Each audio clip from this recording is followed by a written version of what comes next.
بسم اللہ الرحمن الرحیم انا انزلناہ فی لیلۃ القدر، ہم نے قرآن کو لیلۃ القدر میں نازل کیا ہے۔ سب کے ذہنوں میں سورہ قدر ہے۔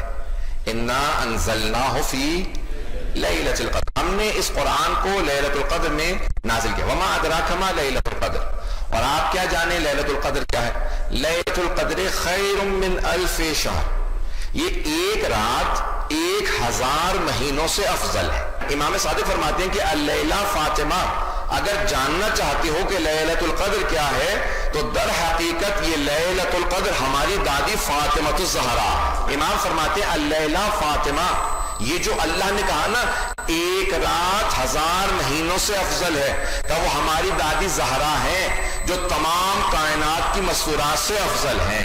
اللہ نے جناب سیدہ کو اس لیے تمام مستورات سے افضل بنایا ہے کیونکہ جناب سیدہ سلام اللہ علیہا 11 اماموں کی ماں ہیں، 11 معصوم اماموں کی ماں ہیں۔ ایک چھوٹے سے گھر سے جو اتنی عظیم ہستیوں کی تربیت کرے کہ ان کا ہر بیٹا ہر بیٹی آسمان معرفت کا سب سے بڑا ستارہ ہے۔ جب آپ معرفت کے آسمان کو دیکھیں گے تو سب سے جو اونچے نظر آئیں گے وہ جناب فاطمہ کے بیٹے حسن حسین اور ان کی بیٹیاں زینب و ام کلثوم نظر آئیں گے۔ تمام مخلوقات عاجز ہیں، انکیپیبل ہیں، ان میں صلاحیت نہیں ہے، طاقت نہیں ہے بی بی کو سمجھنے کی، بی بی کی معرفت حاصل کرنے کی صلاحیت ہی نہیں ہے، عاجز ہیں ساری مخلوقات۔ لأن الخلق فطموا عن معرفتها، اگر فطموا پڑھیں تو ساری مخلوقات عاجز ہیں، انکیپیبل ہیں، صلاحیت ہی نہیں رکھتی، کسی میں طاقت نہیں کہ جناب سیدہ کی معرفت حاصل کر سکے، کسی کا اتنا علم نہیں، کسی کی اتنی عقل نہیں کہ اس کو جناب سیدہ کی معرفت حاصل ہو جائے، وہ بی بی کو پہچان جائے۔ عزیزان گرامی، لیکن آیت اللہ وحید خراسانی کہتے ہیں کہ نہیں، یہاں امام نے فرمایا ہے لأن الخلق فطموا عن معرفتها، یہ نہیں ہے کہ لوگوں میں صلاحیت نہیں ہے، اللہ نے جناب فاطمہ کو اتنا عظیم بنایا ہے، اتنا بلند بنایا ہے کہ کوئی پہنچ ہی نہیں سکتا ان کی معرفت تک۔ 3 علماء نے نقائص لکھے ہیں خواتین سے متعلق اور 3 خصائص لکھے ہیں۔ اب میں ان کو سادہ الفاظ میں پیش کر رہا ہوں۔ نقائص یعنی جو کمیاں رہ جاتی ہیں، اور خصائص جو خصوصیات ہوتی ہیں، جو ان کی اسپیشلٹی ہوتی ہے، جو انہی میں ہے مردوں میں نہیں۔ پہلے جو کمیاں ہیں وہ پیش کر دیتا ہوں، وہ آپ حضرات شاید سنیں گے۔ ایک تو عبادت ناقص ہوتی ہے، ایسے ایام آتے ہیں کہ خواتین عبادت نہیں کر سکتی تو عبادت ناقص ہے۔ گواہی شہادت وٹنس آدھی ہے، 2 خواتین گواہی دے تو 1 مرد کے برابر ہے۔ اور تیسری چیز ہے میراث، للذکر مثل حظ الانثیین، قرآن کی آیت ہے 2 خواتین کے برابر 1 مرد کی میراث ہے۔ اب پیغمبر نے فرمایا یہ 3 کمیاں ہیں، 3 نقائص ہیں خواتین میں، لیکن پیغمبر فرماتے ہیں یہ 3 نقائص میری بیٹی میں نہیں۔ کہا یہ 3 نقائص میری بیٹی میں نہیں ہے، میری بیٹی کی عبادت ناقص نہیں ہے، کیونکہ کائنات میں 2 بطول ہیں، ایک مریم ہے، دوسری فاطمہ۔ بطول اسے کہتے ہیں کہ جس کا ولادت سے لے کے شہادت تک ایک لحظہ عبادت سے خالی نہ ہو، پوری زندگی عبادت کرتی رہے، اسے بطول کہا جاتا ہے۔ تو اللہ نے قرآن میں جناب مریم کو بطول کہا ہے، لیکن بطول عذرا جو سب سے بڑی بطول ہیں، جو سب سے جناب مریم کا بھی فخر ہے، ان کے لیے بھی اعزاز ہے، وہ جناب فاطمہ الزہرا ہے۔ جناب فاطمہ سب سے بڑی بطول ہیں جن کا ایک لحظہ عبادت سے خارج نہیں ہے۔ مجھے مجمع کی توجہ چاہیے کہ عبادت جناب سیدہ کی کہیں پہ بھی کوئی نقص نہیں، بڑے سے بڑا مرد جناب سیدہ کا عبادت میں مقابلہ نہیں کر سکتا، کوئی بھی انسان جناب سیدہ کی عبادت میں مقابلہ نہیں کر سکتا۔ عزیزان گرامی، دوسرا پہلو گواہی کا، خواتین کی گواہی آدھی ہے۔ پیغمبر فرماتے ہیں اگر میری بیٹی فاطمہ گواہی دے تو اس کی گواہی آدھی نہیں ہے، ان کی گواہی پوری ہے۔ پھر فرماتے ہیں اگر کوئی مرد میری بیٹی کے مقابلے میں گواہی دے تو اس مرد کی گواہی رد ہے، میری بیٹی کی گواہی قبول ہے۔ کوئی اور بھی صدیقہ نہیں ہے، میں نے نام نہیں لیا، اگر پہنچ جائیں مسلمان کہتے ہیں کہ نہیں کوئی اور ہے، کوئی ام المؤمنین ہے، اس صدیقہ میں نام نہیں لے رہا ہوں، تو بہت سے لوگ کہتے ہیں نہیں وہ صدیقہ ہے۔ دلیل کیا ہے کہ جناب فاطمہ صدیقہ ہے؟ ارے عزیزان گرامی، صرف مباہلہ کے اندر پیغمبر جناب فاطمہ کو لے کے گئے تھے، یہ جناب فاطمہ کے صدیقہ کبریٰ ہونے کی دلیل ہے۔ اگر کوئی اور صدیقہ ہوتی تو سب سے پہلے مباہلہ میں آگے جاتی۔ جناب سیدہ کا مباہلہ میں جانا دلیل ہے کہ یہ صدیقہ کبریٰ ہیں. تو پیغمبر نے فرمایا میری بیٹی کی گواہی پوری آج ہی نہیں ہے. میراث سفینۃ البحار میں اٹھا کے دیکھیے, شیخ عباس قمی نے چھٹے امام سے روایت کی ہے, فرماتے ہیں میراث اللہ نے رسول خدا کو 3 بیٹے دیے, ہے نا ذہنوں میں آپ کے, جناب قاسم, جناب عبداللہ, یہ دونوں جناب خدیجہ الکبریٰ سلام اللہ علیہ سے, اور پھر جناب ابراہیم, یہ جناب ماریہ قبطیہ رضی اللہ عنہا سے. تو اب 3 بیٹے دیے. چھٹے امام فرماتے ہیں اللہ نے 3 بیٹے دیے لیکن تینوں کو بچپنے میں اٹھا لیا. فرماتے ہیں چھٹے امام کا اللہ یہ نہیں چاہتا تھا کہ کوئی فاطمہ کی میراث میں ان کا شریک قرار پائے. تو اب یہ 3 نقائص, لیکن بی بی میں کوئی نقص نہیں ہے, بی بی کمال پہ فائز ہیں, بی بی پرفیکشن کے اوپر فائز ہیں.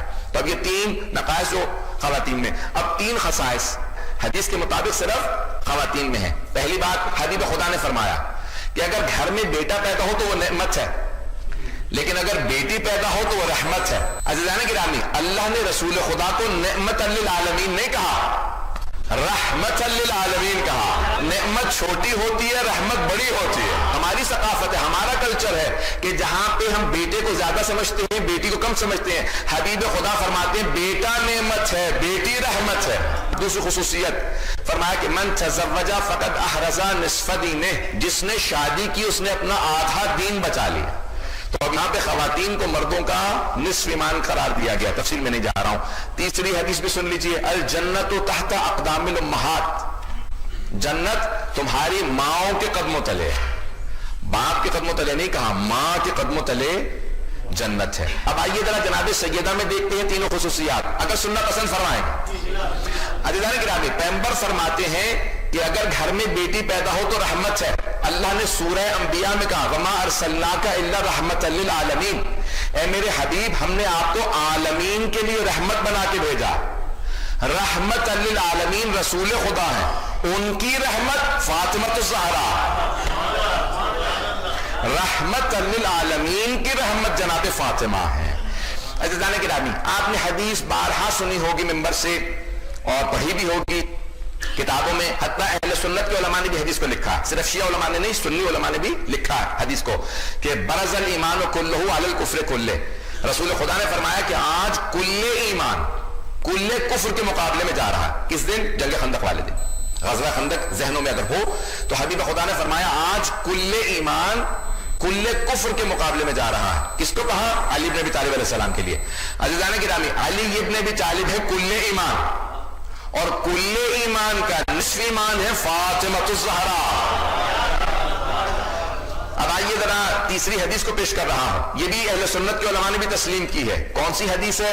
الحسن والحسین سیدہ شباب اہل الجنہ, کہ حسن و حسین جوانان جنت کے سردار ہیں. امام مسلم نے, خود ترمذی نے, بہت بڑے بڑے اہل سنت علماء نے سب نے لکھا کہ حبیب خدا نے فرمایا کہ حسن و حسین جوانان جنت کے سردار ہیں. کب فرمایا تھا؟ جب وہ صرف 4 برس اور 3 برس کے تھے. امام حسن 4 برس کے تھے, امام حسین علیہ السلام 3 برس کے تھے. تو حبیب خدا نے کہا یہ دونوں میرے بیٹے جوانان جنت کے سردار ہیں. عزیزان گرامی, حبیب خدا نے فرمایا ہے کہ حسن و حسین جوانان جنت کے سردار ہیں, اور حدیث میں ہے کہ جنت ماؤں کے قدموں تلے ہے. جوانان جنت کے سرداروں کی جنت, امام حسن و حسین کی جنت جناب فاطمہ الزہرا کے قدموں تلے. اب آپ نے سوچا کہ جناب فاطمہ مرکز ہے فضائل کا. مجھے نہیں معلوم کتنے لوگ ہیں میرے ساتھ, کتنے نہیں ہیں, معذرت چاہوں گا, رفتار کوشش کر رہا ہوں قابو میں رکھوں, لیکن جب میں پڑھ رہا ہوتا ہوں تو رفتار آہستہ آہستہ تیز ہوتی چلی جاتی ہے. عزیزان گرامی, جناب سیدہ مرکز فضائل اہل بیت ہیں. آج صرف اسی ایک پہلو کو پیش کروں گا اور کچھ نہیں. جناب فاطمہ الزہرا اہل بیت کے فضائل کا مرکز ہیں. مرکز سمجھتے ہیں؟ سینٹر. چلیں, سینٹر ہیں, مرکز ہیں, پیوٹل پوائنٹ ہیں, وہ مرکز ہیں. 2 طرح کے فضائل ہیں اہل بیت کے, گھر کے اندر کے فضائل ہیں اور گھر کے باہر کے فضائل. گھر کے باہر کے فضائل جلدی سے پیش کر دوں. مباہلہ دیکھنا ہے تو وہاں پہ بھی دیکھیں گے آپ کہ مرکز میں جناب سیدہ ہے, مرکز میں جناب سیدہ. نت ابنانا و ابناکم و نسانا و نساکم و انفسنا و انفسکم ثم نبتہل فنجعل لعنت اللہ للکاذبین. مجھے مباہلہ پیش نہیں کرنا, صرف جملہ پیش کرنا ہے کہ اللہ نے قرآن میں کہا کہ آپ تم اپنے بیٹوں کو بلاؤ, ہم اپنے بیٹوں کو لے کے آئیں گے. تم اپنی خواتین کو لے کے آؤ, ہم اپنی خواتین کو. تم اپنے نفسوں کو لے کے آؤ, ہم اپنے نفسوں کو لے کے آئیں گے. تو حبیب خدا سب سے آگے خود چل رہے تھے امام حسن حسین کے ساتھ، مرکز میں جناب سیدہ ہیں اور آخر میں جناب امیر۔ اب آئیے ذرا میں اپنے الفاظ میں پیش کروں گا کہ ہو کیا رہا تھا۔ اگر آپ لوگ پہنچ جائیں گے، اگر نہ پہنچے تو میں آسان کر کے بیان کر دوں گا، مجھے یقین ہے کہ سب پہنچ جائیں گے۔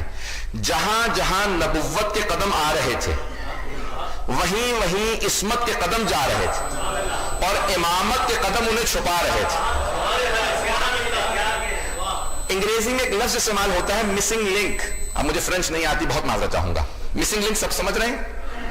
جو عربی میں کہا جاتا ہے حلقۃ الوصل، یعنی جو ایک چین ہوتی ہے نا، زنجیر ہوتی ہے، تو بعض کا تو زنجیر کو جوڑنے کے لیے ایک رابطے کی ضرورت ہوتی ہے، ایک حلقے کی ضرورت ہوتی ہے۔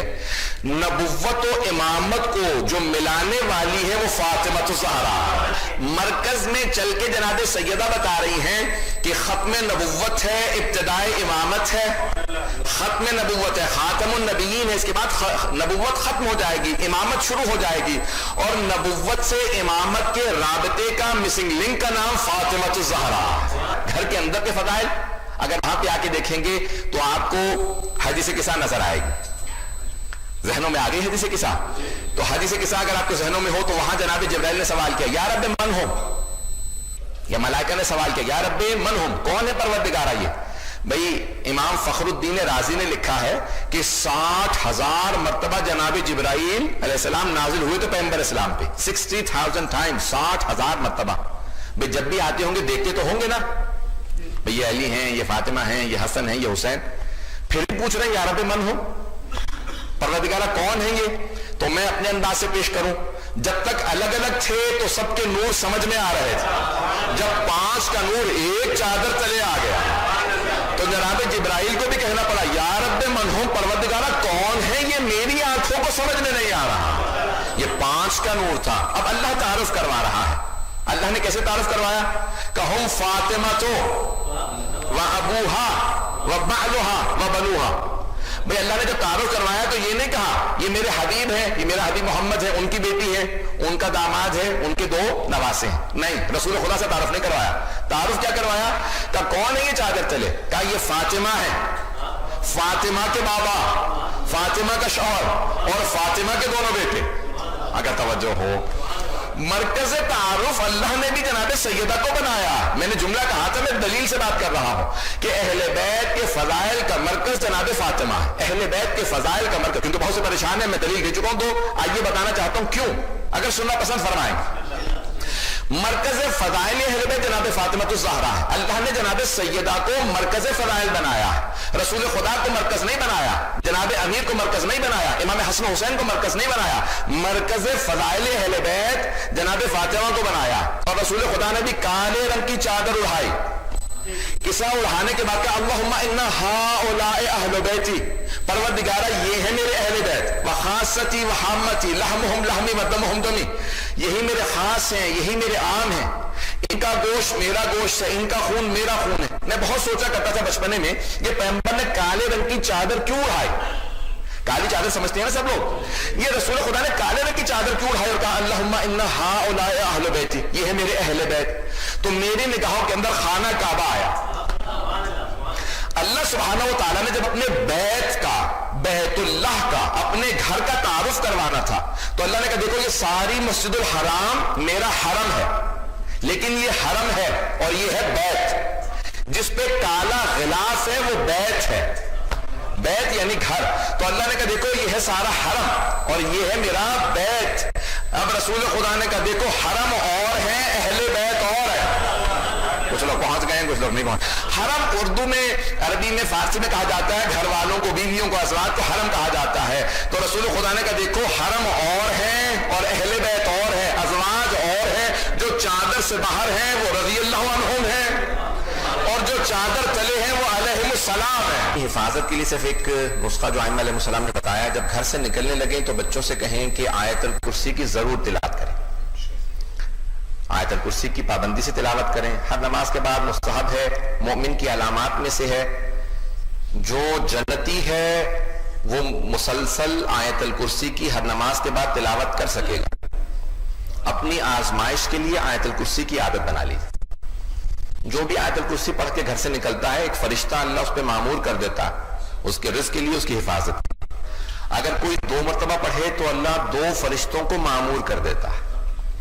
حدیث میں ہے جو 3 مرتبہ پڑھے گا اللہ 3 فرشتے معمور کرتا ہے. جو 4 دفعہ پڑھے اللہ 4 فرشتوں کو بھیج دیتا ہے. جب 5ویں دفعہ انسان آیت الکرسی کو پڑھتا ہے تو اللہ سارے فرشتوں سے کہتا ہے واپس آ جاؤ، اپنے خود حفاظت کرو.